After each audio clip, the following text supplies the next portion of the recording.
welcome to the techie Ben and Wine version. We're going to do a little talk about closures.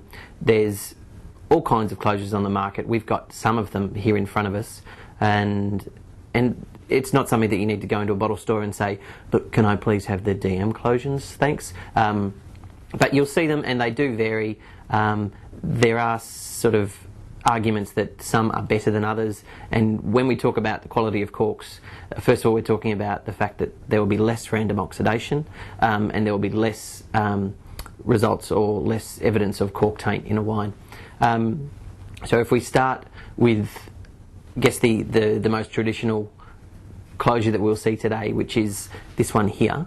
I guess it's like the A1 cork, I think they're called. It's a pure piece of cork bark pressed out of the bark of the cork tree, and as you can see, it's pretty pure. Like, there's very little blemish on the wine, on the cork. Sorry, there are some holes, but that's just part of what it's made from. There's no veins in it, which is also a good sign. The veins will often, if you do see a veiny cork, it'll be like a big bit of wine will be running up the side, which can result in some random oxidation. So the problem with cork, the reason that there's other versions of cork, is that they have TCA, which is cork taint. So ways to get around that are the advent of the DM cork. Now the DM cork is, that one can go, the DM cork is made of tiny little bits of natural cork that's been all chopped up, glued back together. It's also been bombarded with a chemical, I think it might be sulfur. Now the reason they bombard it is to try and kill any trace of TCA, so you've still got that aesthetic person opening the bottle of wine, you're using the corkscrew, but you're not going to have the same rate of cork taint. And you can see it does take up a little bit of wine as well.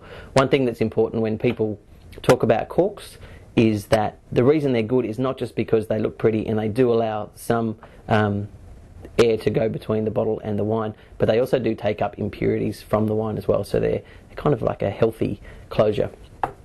The champagne cork, everyone's seen one of these. Apparently they kill 12 people in America every year. These are different. These have got the chopped up cork, but they've also got 2 rings of pure cork, which this chopped up stuff, the agglomerate, is a lot cheaper.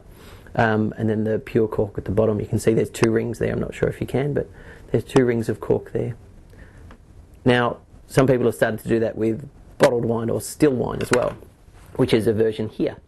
You can see the 2 chunks of perfect cork, which, I mean, what you could do, you'd be buying in the pure corks, the big A1s like on the Penfolds one before, chop it up so you've got a good cork which you'll spread out over 6 different corks, and then you've got this agglomerate broken up, chopped up, glued up bit in the middle.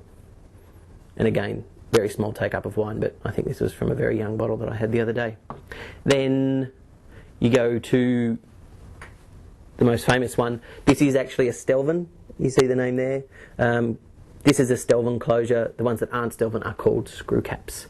So the plastic on the inside, a food grade plastic, which there's pretty much, well, they say is the same kind of oxygen between outside the bottle and inside as a very, very good cork. So they're very popular, but you lose that romantic corkscrewing action, which is very famous and everyone wants.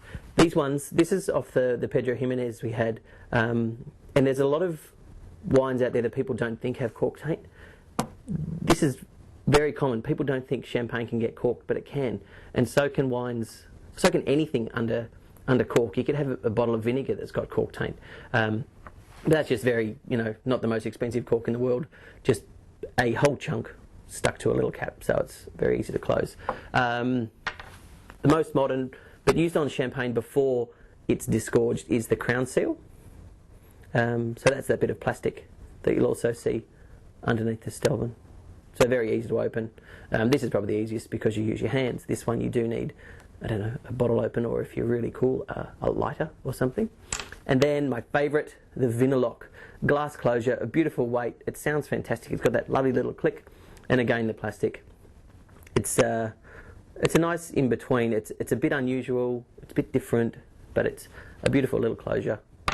So there's a few closures you can look at. Again, don't go into a bottle shop and ask for a specific closure because that'd be weird. So that's the end of the closure debate. It was not really a debate, but there's the different things that are on the market. And just to give you an idea and a little bit of learning through Ben and Wine.